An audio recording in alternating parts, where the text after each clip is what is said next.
Hey there guys, this is my hello and welcome to a recap of Let's Play Final Fantasy IX, and this is a recap of the first 30 parts of the Let's Play, since it's been a while since I last recorded and uploaded a video, and a lot of you have asked for a recap, so I'm gonna give you one, so hopefully you can understand me.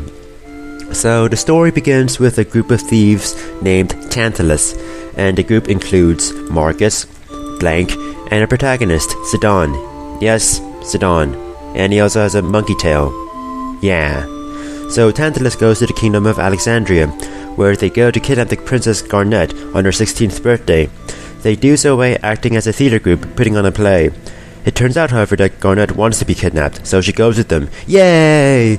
But it's not so easy. Our captain of Alexandria, Steiner, does everything in his power to save the princess. Also, a young black mage named Vivi almost sets Garnet on fire, since he can use magic, but it was easily resolved. Now, however, Garnet's ugly and fat mother attacks the theater ship with Tantalus, Garnet, Steiner, and Vivi on it, such that this theater ship crashes into the evil forest. And in the evil forest, our heroes get attacked. Zidane, Vivi, Steiner, and Garnet escape, but Blank gets petrified, like this poor soul. Yeah, he's so sad. Now, Queen Brahne is not happy about Garnet running away, as Garnet took a valuable pendant with her. So, Queen Brahne asks her servants, Zorn and Thorn, to hire mercenaries to capture Garnet. Said mercenaries are the 3 Black Waltzes, very powerful black mages. The first one is dealt with easily. So, it's obvious that Garnet needs to blend in with ordinary people. So, she names herself Dagger, but I name her Celes instead in my playthrough. And on second thought, maybe I should have named her Lily, since it's kind of like a German name and it sounds better. Whatever. So, our heroes go to the village of Dolly to rest up and maybe act normal. It fails, because the villagers kidnap Vivi, and they take him to an underground factory where they manufacture black mages for Alexandria.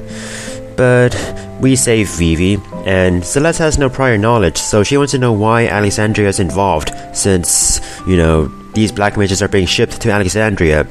But then, our heroes get attacked by the second black waltz actually. But we easily defeat them.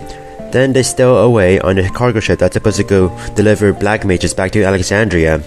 Now Zidane steers the ship to their destination, Limblum, where Zidane and Celes actually want to go. But then some asshole, the third black waltz, comes along. Now, the manufactured black mages, who previously showed no sense of life, stand up to the black waltz to protect Celes and Vivi.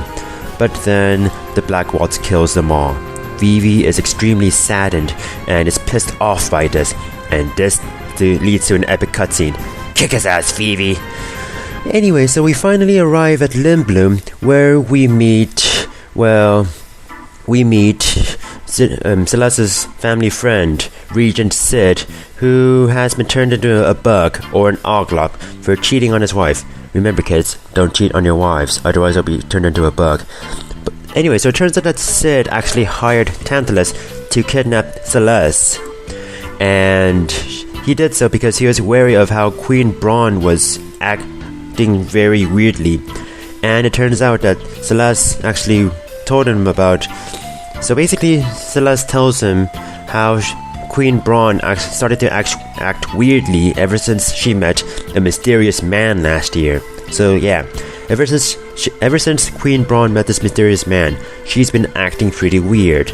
Weirder than she normally is, I bet. Anyway, Zidane reunites with a Dragon Knight, Freya, who is looking for her lost lover, Sir Fratley. Also, Freya is from the town of Bermesia. Now, Bermesia actually gets attacked by black mages. Yes, these fools. Just like those manufactured in Dolly. This may be an attack by Alexandria. So, Celes leaves the group to go back home and to confront the Queen. Steiner comes along to protect her, as that's important, because that's his mission in a way, his personal mission. Meanwhile, Zidane, Vivi, and Freya go to Bermesia to help the Bermesians out. On the way, they meet this creature named Kina, who loves food and eating. She or he joins, we don't know Kina's gender very well. Oh, and by the way, we also start a side quest that involves chocobos and treasure hunting. It will be useful later on, I'll spend some time on it. Yeah, sure, whatever. So basically, Bermesia is not doing well at all, as Bermesians are being slaughtered by black mages all over, whether they're in the Gizmilu Grotto, the North Gate, or Bermesia itself. And in Bermesia, Zidane, Freya, and Vivi and Kina actually confront Queen Brahne, who is behind this attack. And they also meet the mysterious man Celes talked about, Kuja. Yeah, his fashion sense is a bit offensive to us. Anyway, so Kuja and Queen Brahne talk about finding the Bermesian king and the rest of the Bermesians who fled to the safe haven of Clara, a tree that is surrounded by a sand whirlwind. Then Beatrix, the general of the Alexandrian army, kicks our ass. Meanwhile, Celes and Steiner meet up with Marcus, who wants to find a super soft in Treno to save Blank. You know, he wants to save Blank, who's been petrified in the evil forest.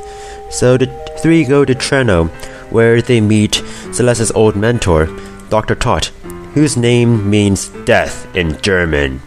Anyway, so Dr. Todt is actually pretty helpful, and he gives them the super soft, and that can be used to help Blank be unpetrified. Then Dr. Todt gives them a secret passage to Alexandria, where they get captured. Oops. What makes things worse is that Kuja puts Celes into a deep slumber, and Zorn and Thorn extract Eidolons, or creatures that Celes could summon before, but in reality she couldn't really summon them because the MP cost was too high, so they were useless, but they get taken away from her by Zorn and Thorn. And the worst part is, Queen Brahne is okay with this harm to her daughter. Meanwhile, Zidane, Freya, Vivi, and Kina go to Clara, and Freya and the Clarence try to strengthen the sand whirlwind with an Irish river dance. That doesn't work at all. In fact, Kuja's magic actually got rid of the sand tornado, such that Clara became vulnerable to an Alexandrian attack, in which black mages and knights killed civilians. But then, Sir Fratic comes back from the dead to help out, but it's revealed that he lost his memory, and because of that, he doesn't even know who Freya is. Freya is extremely heartbroken. Then Beatrix comes along and takes a valuable gem from Clara, and then she kicks her ass again, and she escapes.